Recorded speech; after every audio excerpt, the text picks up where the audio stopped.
Hey guys, I'm Leonard and I run my interior design studio called LMS, and this channel is meant to kind of document the things that I've done over the last 5 years, and hopefully 5-10 years down the road I look back these videos and say, oh, this is what he was thinking. Yeah, so just kind of stick around and have fun. Today we're going to talk a little bit about what's the process like when you first engage an interior designer. So this is a process that we constantly alter and build up, hoping that it kind of hits the spot, the sweet spot for us and the client, being fair to the client to know exactly what they're dealing with, and for us to kind of share enough so that our clients know the process. Firstly, we gotta make sure that the client knows exactly what they are looking for before they speak to us. So often when client come to us, they would kind of say that this is a space that I have, I want to do it this way. How many members of family do you have in the house? What's your expansion plan in 5 years? Do you have elderly coming over to stay over the weekends? What are the stuff that you gotta look out for, especially the priorities for different spaces? Living room, the kitchen. Do you want to have a study space, especially post-COVID? Now you gotta kind of change your lifestyle a little bit for the way you work. And also, do you do a lot of grocery shopping where it requires you to have like a side door that connects directly to your kitchen? So these are some of the little things that you kind of share it out, like a story, like a user experience, so we could kind of put them together and create this story for you and just put it out there and share with you. These are the thoughts we had when we did this proposal based on the user story that you've created for us.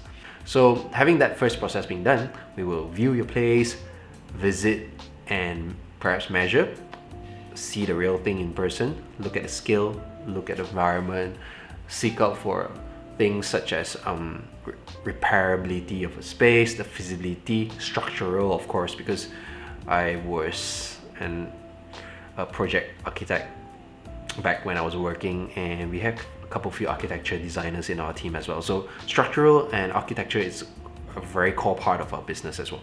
So aesthetic actually comes really last, and that's something that we could talk about in another video.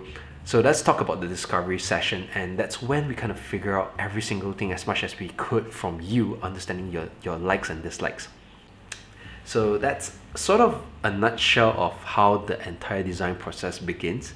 It of course would lead to the next phase where we talk more about the practicality, because if you notice, discovery sheet actually talks so much more about the user experience and the budget, the numbers, and the technical part of the project. Timeline is extremely important, and the aesthetic part is sort of the understanding of what you really like in a nutshell, because sometimes aesthetic itself is not just it is the features that makes you feel different. It's not just the practicality of the space, but it's something that wild dream of yours that you've always really wanted. So we often put this question out there and say, hey, let's just put everything aside and imagine this. Just think out of the box, have a wild thought. If you really have something that you dreamed of and really want to have in your house, just go crazy. What would it be? And that's when people tend to pause a bit and say, hey, yeah, look, I really would like to have a rock climbing wall in my house, or I would really want to have like a hammock in the room. So these are some crazy ideas where that's when the spouse kind of look at each other and like, wow, but these are just dreams. And it would be great if we could put it there and just kind of study the feasibility of it. If it makes sense, why not, right? So the process is fun, and we want to improve it further as we go, so that it just doesn't feel that dull.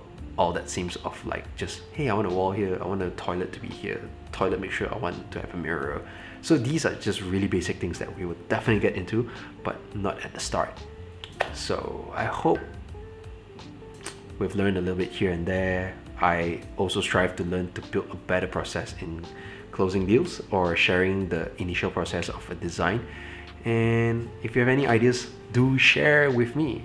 Share in the comments below. And stay tuned, I'll do more of these videos where I share about my processes and to kind of tweak it, learn more about it, and document things. See you in the next one. Ciao.